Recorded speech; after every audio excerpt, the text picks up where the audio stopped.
Ladies and gents, onto something completely different. I brought you a chart. Don't worry, it's not a complicated one, and it's a chart that you've probably seen many times before. The message of this chart is very, very clear. If we want the energy and the mobility transition to happen, and for it to happen successfully, we need a whole lot of green minerals. And we all know there's a bit of a paradox here in Switzerland. We don't have a whole lot of mining, but we have Glencore, the commodities giant. Let's try and explain that paradox with the CEO of Glencore, Gary Nagle.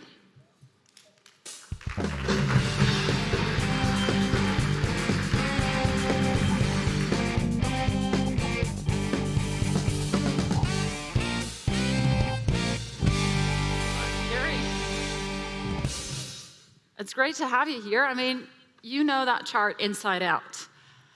Do we have enough green minerals to make this happen? It's a huge undertaking.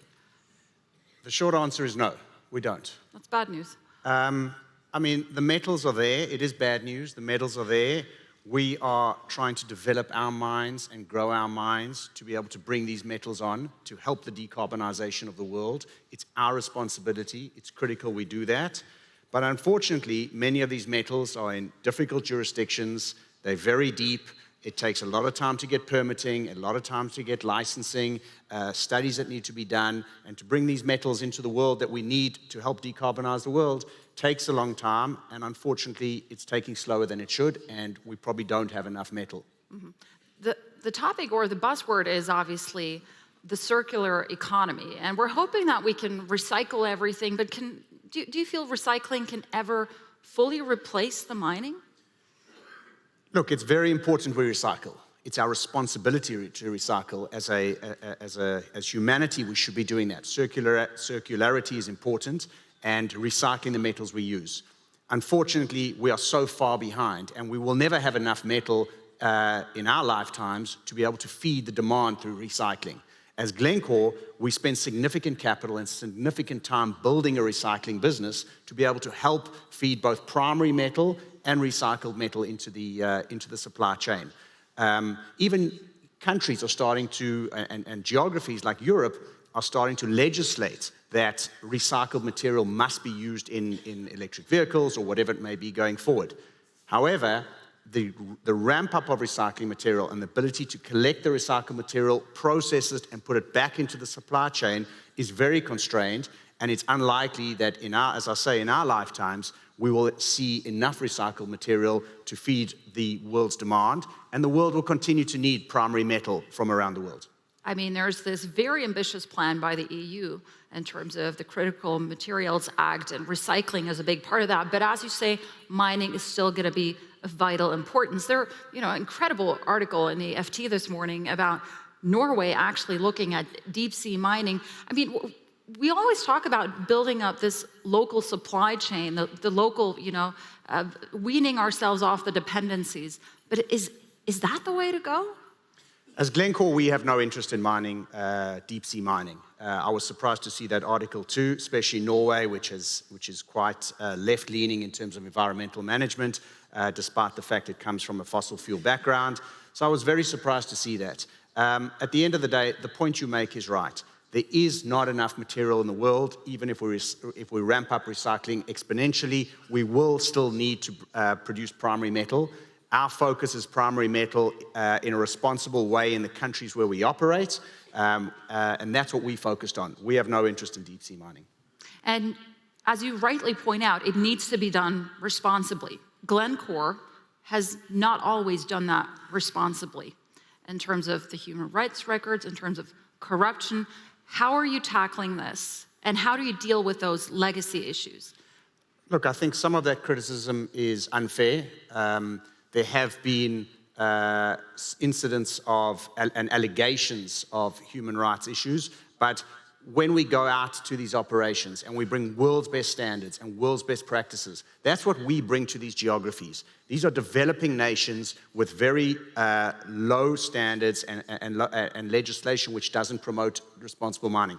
We as a multinational, we go there and we bring better standards. We bring world's best practice in how we operate, how we develop our mines, how we interact with the communities, how we interact with government. It's our responsibility to help uplift those countries where we operate. So it's a net benefit for these countries, and it's very important that multinationals like Glencore and other mining companies do develop these mines in these countries where we can responsibly bring these metals into the world. You say some of that criticism is unfair. I assume some of that criticism is fair. You need to do better. And we all need to do better, and we always need to do better. There have been incidents in the past where allegations have been made. In many cases, some of those allegations are untrue. Of course, the media, as you know, likes to jump on things and make things bigger than they are. But yes, like the media likes to report on facts, right? Well, the media takes facts and they like to embellish things. To be fair, everybody makes mistakes. Mistakes happen. We make mistakes, and I'm sure the media make mistakes too. So mistakes do happen, and when we make a mistake, we're very quick and ready to fess up to any errors that we've made and fix those. Any company in the world should have the same and does have the same approach to being a responsible operator. Let's stay with the media for a moment here. Over the years, over the last couple decades here in Switzerland, the way Glencore has been portrayed is secretive, rich boys club, dirty coal business, highly profitable, lack of transparency. How do you want to change that picture? And to what extent do you feel misunderstood when you see that kind of reporting? Look, we certainly are very misunderstood. Largely, Switzerland is not a traditional mining geography. We don't do any mining here in Switzerland. And as a result, when you produce the commodities we produce, they don't have a brand. That's the interesting thing. So when I go to the Migros and I go to Co-op and I see Nestle, or I go to the pharmacy and I see Roche, these are great Swiss companies, and each and every one of you see those as well. And you're proud that they're Swiss companies. But nobody goes to the pharmacy or Co-op and sees anything with Glencore's name on. But I would imagine you and everybody in this audience have one of these. And everybody who's watching this on television has a television because they're watching on television.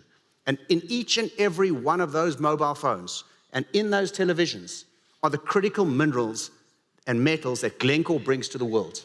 That's copper, that's cobalt, that's aluminium, that's zinc. I would bet that of every single mobile phone in this room today, more than half of it contains cobalt from a Glencore mine. And we as people living in Switzerland and Swiss nationals should be proud that Glencore is providing the transition to a decarbonized world. Glencore is providing economic development through the products and the metals and the minerals that we produce and we process and we sell. And that's what I think, unfortunately, is where it's a little misunderstood, because we don't have that brand. When you buy this mobile phone, you buy a Samsung or you buy an Apple. You don't buy a Glencore Cobalt or a Glencore Copper.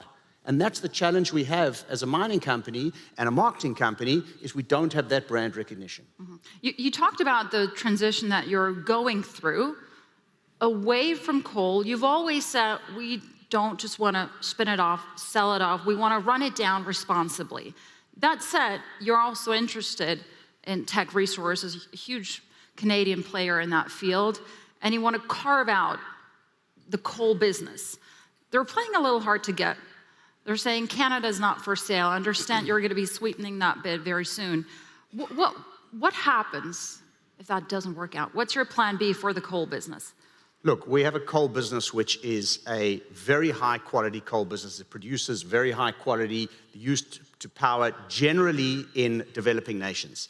Now, as much as we're very pro-decarbonization, we want the world to decarbonize, it's the right thing to do, we should be doing that, we have to be doing that, and we are doing that, we can't escape the reality that the world still needs power today as a growing economy, and particularly developing nations who are very reliant on fossil fuels. So our high-quality coal feeds into those nations to allow them to grow their economies, take people out of poverty, and decarbonize over time.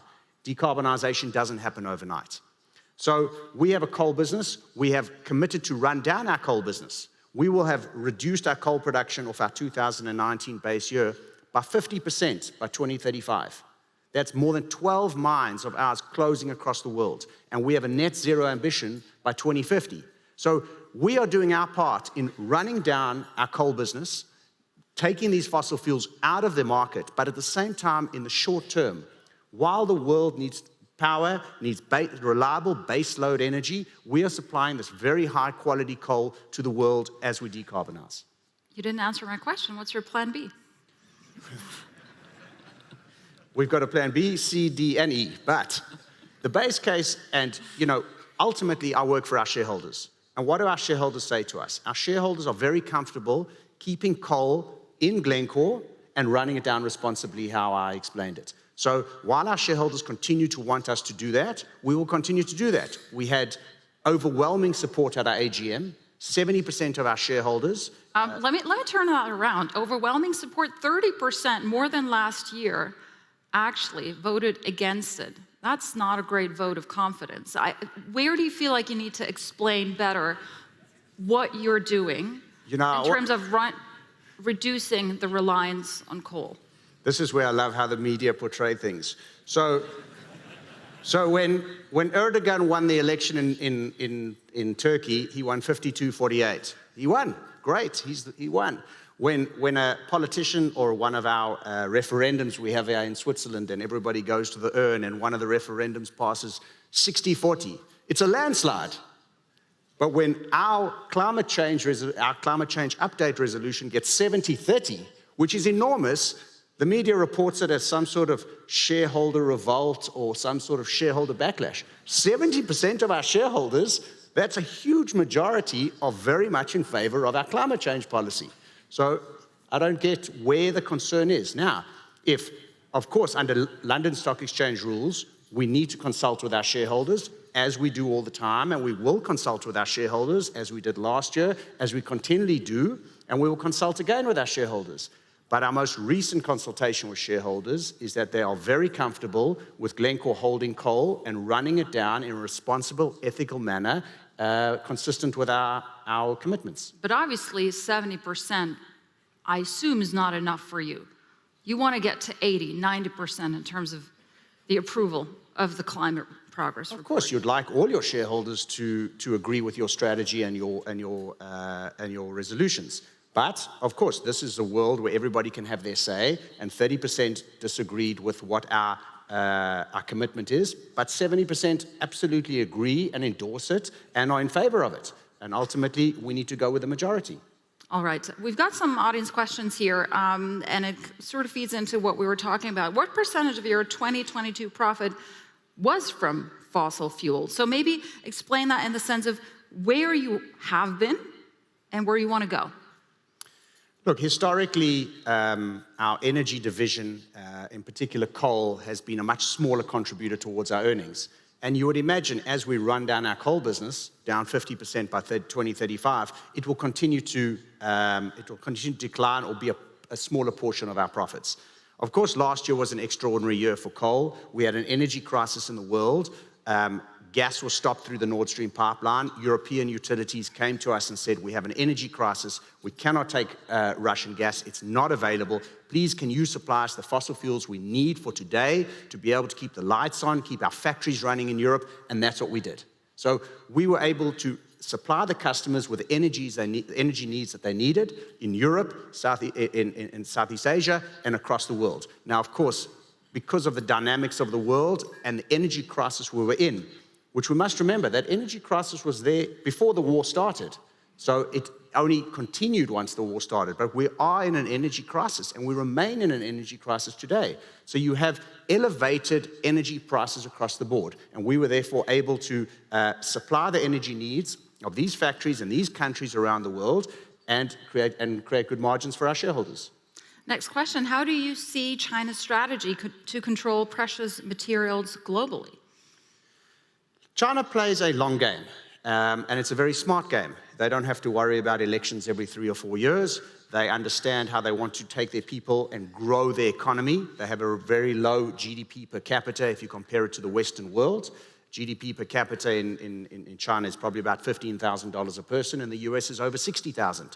So they're a long way away.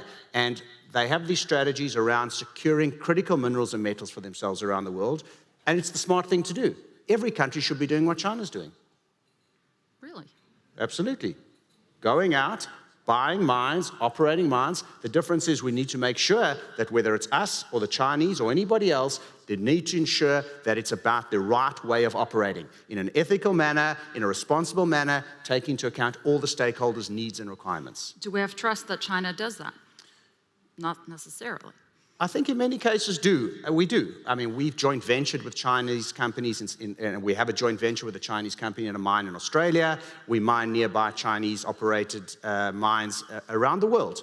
And we see that the Chinese operate generally in a very responsible way.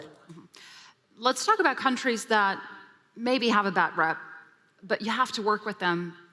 You need their support. Chile, for example. They require every foreign company to do a JV with a local company. And they're talking of a cartel, though, when it comes to lithium. Or Indonesia is looking to ban exports of nickel. You still have to be in bed with these countries, but how uncomfortable does it get when you work with them? At the end of the day, if we cannot get comfortable using world's best practice and standards and our best-in-class compliance program, we will not work in those countries. There are countries around the world that we've chosen not to invest in because we don't feel comfortable that we can keep to our high standards and our high ethical practice, and therefore we won't operate in them. If we can get ourselves comfortable that joint venturing or operating in those countries, we are able to do it responsibly, we will invest there. Gary, before I let you go, 10 to 20 years from now, we're going to be much further ahead in this energy transition. Where do you see Glencore? And I'm asking because, obviously, you've held talks with Elon Musk about Tesla buying a stake in the company. That didn't go ahead. I'm wondering, a lot of the automakers, the EV companies, they're looking at vertically integrating their value and supply chains. What will you look like? Will you be an automaker? Will you still be a commodities giant? We certainly won't be an automaker, that I can virtually assure you of. But what are we today? We are the procurement arm of the electrification or the decarbonization industry. That's what we are. Without us, there is no Tesla. It's as simple as that. Without us, there's no Volkswagen. They need our commodities, and we are the procurement arm of those businesses. So where will we be in 10 or 20 years? I don't know, but certainly what we'll be doing is producing those critical minerals, both through recycling, or through recycling, through marketing, and through our own production, to be able to supply those critical minerals into the decarbonization industry. Now, what I think, because of what your first question was in terms of the lack of supply and the inability to supply the metals that the world needs, that perhaps one of those companies do come and eventually want to buy Glencore to be able to secure their future. Because without those metals, it's an existential threat to the Teslas, the Volkswagens, the BMWs of the world. And when they realize that perhaps there just isn't enough metal in the world, maybe one of them want to come and buy Glencore. Are you up for sale? At the right price, of course. Okay, well, someone with deep pockets listening. What's your guess, final question here, what's your guess in what time 90% of fossils will be replaced by renewables? There's no crystal ball, but I'll give you one stat that will make you think about it. I started in this industry 23, 24 years ago, and in the entire world, energy use in the world. Now, that's not just electricity, that's mobility, that's power, whatever you want to call it. Fossil fuels provided 82% of the world's energy 23, 24 years ago. We now fast forward, we've spent trillions of dollars on renewables, we're all interested in renewables. Of course, the pie has grown. I don't think anybody would realize, but today, fossil fuels provides 81% of world's energy. So we've got a long way to go. Gary, it was wonderful talking to you. Thank you, and we can still be friends. Absolutely. Thank you. Thank you. Thanks a lot.